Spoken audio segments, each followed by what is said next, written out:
Mon Cameroun, oh là là là là là là là là là là là là là là, le Cameroun, l'alimentation, la gastronomie camerounaise, elle est tellement variée, c'est incroyable. Seulement à y penser, franchement, ça donne envie, ça donne déjà envie de, oh là là, de manger. Sénégal, l'accueil au Sénégal, waouh, déjà l'aéroport, le garçon arrive, il y a des garçons qui sont là avec des poussets, des chariots, etc., qui aident. Donc, il s'avance vers moi, je n'avais rien à me donner. C'est OK, j'étais tellement émerveillée par ce que je voyais, parce que j'écoutais, dit comme ça. Je dis OK, bon. Déjà l'accueil, voilà le premier accueil à l'aéroport. Tu as envie de rester dans le pays. Tu as un tel accueilleur, c'est comme ça que on a décidé d'investir au Sénégal. Parce que l'accueil des gens, tu vois, on t'accueille. Salut les amis, j'espère que vous allez bien. Vous avez des choses à dire, allez-y dans les commentaires. Par expérience de ce que j'ai vu au Sénégal. Le peuple sénégalais est un peuple accueillant. Déjà à l'aéroport, oh là là, ça m'embouche en coin. Je vais vous mettre des vidéos là, vous allez voir. J'étais sidérée par l'accueil déjà par le garçon de l'aéroport qui me dit, le garçon à l'aéroport me dit, oh, j'arrive et comme j'étais un touriste, je venais de la Sierra Leone où je présidais une élection de Miss en Sierra Leone. Et donc, je me dis, je m'en vais au Sénégal. Le Sénégal n'est pas loin. Et puis, bon, voilà, je vais faire un petit truc. Et puis c'était en période de pandémie que vous connaissez. Et je ne pouvais pas retourner en France à cause des avions. Je ne pouvais pas non plus partir au Cameroun. Ma première destination, c'était le Cameroun avant d'aller au Sénégal. Mais malheureusement, impossible de partir. Je suis en Afrique, je veux partir. Je veux aller dans mon pays d'origine. Je ne peux pas aller à partir de la Sierra Leone à cause de la paperaison. Je me dis, OK. Donc, il fallait que je retourne en France pour prendre le visa camerounais en France avant de repartir. Je suis allée au consulat du Libéria. Elle a dit non, malheureusement pas. Bon, puisqu'il n'y avait pas de consulat camerounais en Sierra Leone. Donc, le Libéria me dit non, malheureusement, vous devez retourner en France pour pouvoir prendre le visa pour le Cameroun. Je veux aller dans mon pays. Ça a été compliqué. Et donc, en gros, bref, pour le faire court, je suis allée au Sénégal parce que le Sénégal m'offrait un accès facile. Elle dit, c'est ça aussi qui attire le tourisme. C'est ça qui attire, on parlait du tourisme tout à l'heure, c'est ça qui a les accès faciles, faciliter les accès aux gens, faciliter les accès. Et ça a été facile pour moi d'aller au Sénégal à partir de la Sierra Leone. Contrairement au Cameroun, je ne pouvais pas y aller. Il fallait aller prendre le visa. Et non, le Sénégal me dit, non, on vous fait tout de suite, non, aucun problème. Vous pouvez entrer au Sénégal sans problème. OK, c'est comme ça que j'arrive au Sénégal. L'accueil au Sénégal, waouh, déjà l'aéroport. Le garçon arrive, il y a des garçons qui sont là avec des poussets, des chariots, etc., qui aident. Donc, il s'avance vers moi, je me dis, je fais un pas en arrière, je dis, mais qu'est-ce qu'il me veut celui-là? Je sais, parce que par habitude, je sais que quand j'arrive, par exemple, au Cameroun à l'époque, maintenant ça a changé aussi, hein, ça a quand même changé à l'aéroport du Cameroun, il faut quand même dire quand c'est bien. Ça a changé quand tu arrives à Yaoundé, on t'embête plus, ces garçons ne viennent plus t'embêter à te proposer le chariot, à tout va t'harceler. Non, ça a changé, il faut le dire. Quand tu arrives, tu prends tes bagages tranquillement, tu sors, le chariot est là, tu prends ton chariot, oh, tu n'as plus cette vague-là qui vient vers toi pour vouloir te proposer tous les services alors que tu n'en as pas demandé. Ça a changé. Maintenant, tu arrives, tu prends ton chariot, tu prends ta valise et tu t'en vas. Tu n'as plus les gens qui viennent t'embêter comme avant. Au Sénégal, puisque j'avais cette expérience du Cameroun, j'arrive, le gars vient vers moi, le petit jeune homme, il vient vers moi, madame, je fais un pas en arrière parce que j'étais déjà traumatisée au Cameroun. Je fais un pas. Il me dit, mais non, madame, ne vous en faites pas. Je suis le service aéroportuaire. Je vous aide à prendre vos bagages, à prendre votre taxi. Vous n'avez rien à me donner, etc. C'est comme vous voulez, vous n'avez rien à me donner. C'est OK. J'étais tellement émerveillée par ce que je voyais, parce que j'écoutais, dit comme ça. Je dis, ok, bon. Déjà l'accueil, voilà le premier accueil à l'aéroport. Tu as envie de rester dans le pays. Tu as un tel accueilleur, c'est comme ça que on a décidé d'investir au Sénégal. Parce que l'accueil des gens, tu vois, on t'accueille. On t'accueille en bien. Les gens ne sont pas, les gens sont accueillants, c'est un peuple accueillant. C'est un peuple accueillant, amical, il y a de l'amitié dans l'air. C'est un peuple hospitalier, c'est un peuple. D'ailleurs, ils ont un fameux mot qu'ils appellent la teranga. La teranga, c'est la vérité. C'est ce que je l'avais vu, la teranga. La teranga, c'est la réalité. C'est ça, en fait, que tu vis sur place au Sénégal. Donc, bon, c'est un peuple accueillant. Tu sais, que tu as envie de rester dans le pays. Tu as envie, tellement parce que si je vous raconte des anecdotes, je vous mets les vidéos là, vous allez voir des anecdotes que j'ai vécues sur place. Sur place, tu te dis, mais je suis toujours sur terre ou bien... qu'ils savent accueillir l'autre, ils savent accueillir le touriste, ils savent accueillir l'étranger. Donc, on a 4 grands groupes, contrairement au Cameroun où il y en a plus de 300, près de 300, on a 4 grands groupes ethniques. Peut-être qu'il y a également quelques petits autres, mais il y a vraiment 4 grands groupes. Ça facilite peut-être également la cohésion entre les peuples. Je ne sais pas, parce que c'est vraiment un peuple qui est dans la cohésion. Quand ils se mettent ensemble, ils se mettent véritablement ensemble pour faire quelque chose, tu vois. C'est ce que j'ai pu voir, hein. À dire qu'il y a certainement des divisions, je ne dis pas comme partout, hein, il y en aura, même les enfants qui sont nés même les jumeaux parfois sont pas d'accord. Donc imaginez-vous alors tout un peuple, il y aura peut-être un petit pourcentage d'un peuple désuni, enfin pour des petites divisions, pour des choses lambda, mais l'image globale qui est quand même projetée, qui est quand même mis en relief au sein de ce peuple, c'est l'union. C'est un peuple très attaché à l'Afrique. Ils sont attachés, ils connaissent, ils aiment l'Afrique, ils sont attachés à l'africanité. D'ailleurs, on a un grand musée, un célèbre musée où quand je suis arrivée au Sénégal, je voyais George Floyd à l'époque qui a été une grande image de George Floyd à l'époque quand cette histoire s'était passée dans le musée de l'histoire nègre. C'est un grand musée vraiment où tu as l'histoire nègre des Noirs est relatée là-dedans et tu vois c'est un peuple qui est attaché à ses racines. Oh ma sœur, comment va? Tu vois, quand tu arrives en tant qu'Africain au Sénégal, tu es vraiment accueilli. Tu n'es pas, tu es africain. Tu es africain. Tu es africain. C'est vrai, beaucoup me diront, oui, mais écoute, il y a beaucoup d'Occidentaux au Sénégal. Mais le Sénégal, pour autant, ne se laisse pas marcher dessus. Les Occidentaux, certes, ont beaucoup d'endroits où ils vivent au Sénégal.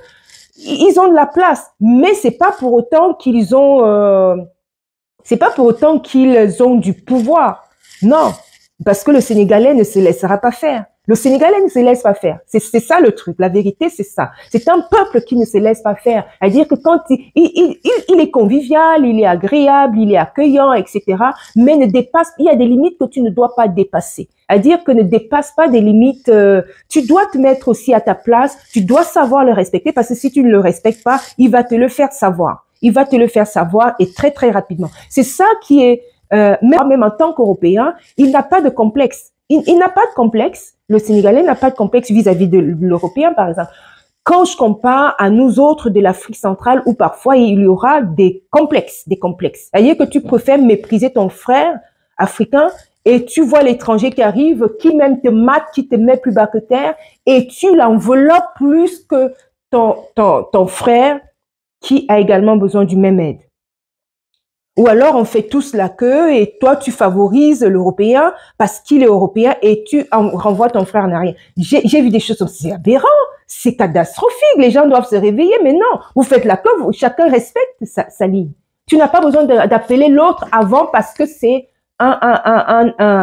c'est un nom noir. Non. Non.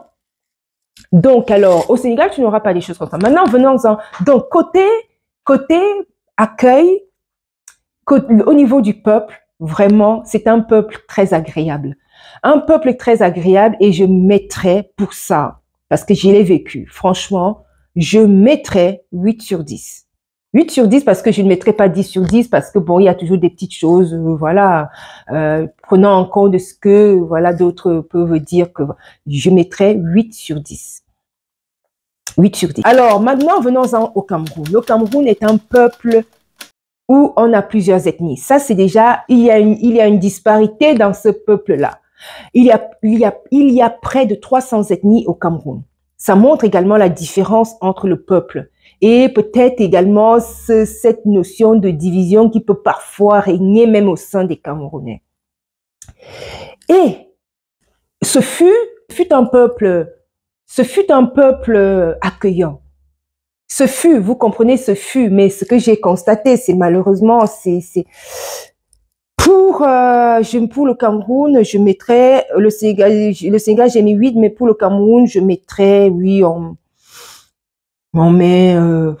j'aurais mis encore il y a 10 ans, j'aurais encore mis, peut-être il y a 15 ans, j'aurais mis 10 sur 10.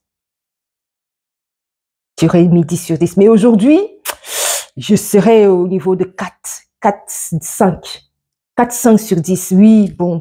Parce que il y a encore, je mets quand même la moyenne 5 sur 10. Parce que le peuple est profond. Quand c'est un peuple bon, profondément. Mais on sent aujourd'hui une certaine aigreur dans l'air qui t'accueille même à l'aéroport quand tu arrives. Ça fait mal de voir les gens changer autant, de voir des gens qui ont tellement, c'est pas le même Cameroun. C'est pas la même chose. Les gens ont changé. Je ne sais pas pourquoi, mais les gens ont changé, mais pas en bien, mais c'est regrettable, mais en mal. D'ailleurs, tu vois l'aigreur dans les gens. Tu vois l'aigreur, mais je mets 5 parce que c'est quand même un peuple profondément bon. C'est-à-dire que quand tu es bon, tu es bon. Même s'il y a des choses, les aléas de la vie, difficulté de la vie qui viendra couvrir cette bonté, ce côté-là, mais il y a toujours encore un fond bon. Mais il y a aussi trop d'intérêt dans l'air, des choses comme ça. C'est un peuple enjoué. Les Camerounais, ils aiment la tchatch. Ils aiment la tchatch. La tchatch, ça papote, ça donne des leçons, ça connaît son histoire, ça connaît l'histoire du monde. Hein. Le Cameroun est très intellectuel, le Cameroun est très intelligent. D'ailleurs, il faut voir parmi les grands influenceurs de YouTube ou d'aujourd'hui, on en connaît beaucoup qui sont camerounais. Hein. Vous connaissez les grands, que ce soit géopolitique, politique, sociologique, business, on voit plein, ça foisonne de Camerounais parce que le Camerounais est là, ça bouge, ça travaille, ça met en place des choses, ça implémente. Franchement, le Camerounais aime les études et ils sont intelligents, ils sont smart. Je suis la petite histoire, j'arrive en Sierra Leone, il y a un monsieur qui m'a parlé, ah, vous êtes Camerounais, ouh, smart people, très intelligent. Très intelligent. Donc, c'est reconnu même partout où tu arrives. Il suffit de voir dans les grands laboratoires scientifiques, bon, ici en Europe ou en Amérique, on compte beaucoup de Camerounais. C'est des gars smart. Les Camerounais sont intelligents, mais parfois, trop d'intelligence tue l'intelligence. C'est-à-dire que tellement tu es intelligent, intellectuel, que tu te crois arriver et tu donnes des leçons à tout le monde. Et finalement, tu te sens moqué parce que tellement tu veux donner des leçons à tout le monde que tu penses que tu n'en as plus à recevoir. Et c'est peut-être ça qui arrive aujourd'hui, que les Camerounais, je sais pas, en tout cas, je compare entre le Sénégal et le Cameroun. Hein. Ça, c'est le thème de la vidéo. Je compare, mais bon, il y a peut-être amélioration à faire, donc 5 sur 10 parce que franchement, j'ai vu que c'était l'accueil, l'amour des uns et des autres, il y a une forte baisse, Donc bon, allez les gars, on a vraiment beaucoup de choses encore à reprendre notre allure de l'époque où il y a 20 ans, où le Camerounais était vraiment accueillant, vraiment amical, bienveillant vis-à-vis de l'autre. Malheureusement, aujourd'hui, c'est pas vraiment ce qu'on voit et vous voyez bien les empoisonnements qui foisonnent et bon, voilà, enfin, je vais pas m'attarder encore sur ce sujet. Vous pouvez aller voir les vidéos dessus. Alors, maintenant, le niveau de vie. Pour terminer, le niveau de vie. Il faut savoir qu'au Sénégal, le niveau de vie est 32 à 33% moins élevé qu'en France. Le Sénégalais moyen gagne environ 275 000 francs, qui ferait environ 420 euros. Les Sénégalais gagnent plus et il faut dire que Dakar est très élevé, très cher, peut-être à cause des investisseurs étrangers, il y a beaucoup de raisons à ça. Et puis des spéculations, ce sont vraiment, il y a une boule de spéculation, une boule de neige qui a pris et qui a fait que Dakar est très cher et très onéreux. Bon. Maintenant, le niveau de vie, les salaires étant également, bon, c'est peut-être, ça le fait. Donc, le niveau de vie est assez élevé et les salaires vont également au niveau de Dakar. Hein. Donc, mais dans d'autres contrées, c'est beaucoup plus bas. Donc, c'est vraiment bien. Je mettrais pour ça, pour le Sénégal, je mettrais pour le niveau de vie. Bon, c'est vrai que tu as tout ce qu'il faut, mais le niveau de vie de ce que tu gagnes et de ce que tu peux dépenser, je pense que c'est un peu trop. Je pense que c'est un peu trop. Donc, je mettrais moi, puisqu'en même temps, tu as quand même tout ce qu'il faut à proximité, tu as quand même les infrastructures et tout, je mettrais pour le Sénégal au niveau de vie, je mettrais 5,5. 5,5. 5,5. En fait, mon modèle est situé au niveau de ce que tu gagnes et de ce que tu dépenses. Mon modèle ici, mon approche n'est pas ici de dire le niveau de vie par rapport si tu es riche, si tu es moins riche. Je parle de la moyenne. Maintenant, venons-en au Cameroun. Le Cameroun, il faut savoir que le salaire minimum au Cameroun est environ moyen. Le salaire moyen au Cameroun camerounais de environ 157 euros, donc 100 000 francs CFA. Moyen. Le salaire moyen, c'est pas beaucoup, hein, je vous l'accorde, pour celui qui vit au Sénégal, qui est environ près de 300 000 francs. Au Cameroun, c'est 100 000. Le niveau de vie, si on compare le niveau de vie à environ moins, ici, on est à 45%, environ 48% moins élevé qu'en France. Au Sénégal, c'est 32% moins élevé. Donc, vous voyez bien les statistiques, vous voyez bien les courbes qui sont quand même comparables, hein, par rapport au niveau de vie, qui fait que le niveau de vie, oui, est également, s'adosse quand même également à ce qu'on gagne. On ne gagne pas beaucoup au Cameroun, 100 000 francs, 157 euros, mais le niveau de vie par rapport aux infrastructures, à tout ce qui est offert, moyen, bon, ça peut passer. Je mettrais ici le niveau de vie, je mettrais 8, 7,5, le niveau de vie. Le niveau de vie, 7,5, 8, je mettrais 8 sur 10. Allez, un petit 8 quand même sur cette série, vous me direz.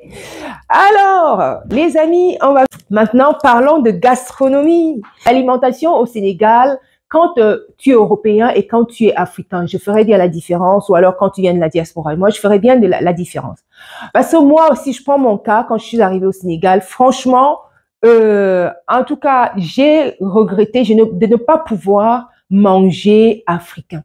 J'ai beaucoup mangé de riz, j'ai pris du blé également, j'ai beaucoup mangé de viande de poisson, mais j'ai peu de légumes. J'ai mangé très peu de légumes, et ça, la gastronomie, l'alimentation, je l'ai trouvé pas très africain.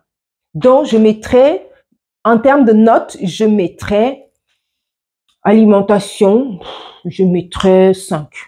Je mettrais 5 parce qu'en même temps, on n'a pas des papilles dépaysées quand on vient d'Europe. Mais quand on vient d'Afrique, on est un peu dépaysé parce qu'on n'a pas, quand on compare au Cameroun. Ouf, mon Cameroun, oh là là là là là là là là là là là là là là, le Cameroun, l'alimentation, la gastronomie camerounaise, elle est tellement variée, c'est incroyable. Seulement à y penser, franchement, ça donne envie, ça donne déjà envie de, oh là là, de manger. Entre le ndolé, entre le héros, entre le coq, entre le gombo, mais il y a tellement, ça foisonne. C'est trop bon. C'est trop bon, la gastronomie camerounaise est bonne. Elle mérite d'être mise à l'UNESCO, quoi. À l'UNESCO, franchement, d'être cadré à l'UNESCO. Franchement, la gastronomie camerounaise, dont je mettrais 10 sur 10. Hein? Un peu d'équilibre.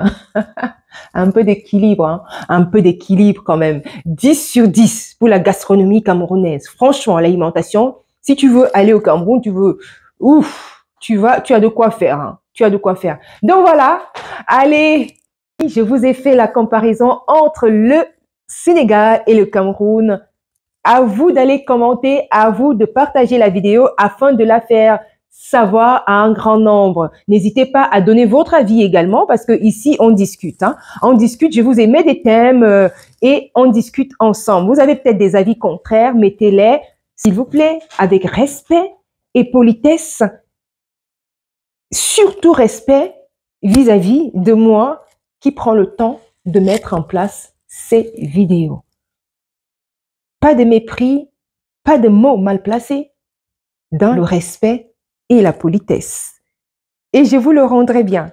Allez, ciao, ciao, portez-vous bien. À bientôt à une autre vidéo. Abonnez-vous, surtout abonnez-vous. Nous avons 5000 abonnés. Donc, abonnez-vous et continuez à faire vivre la communauté. Ciao, ciao.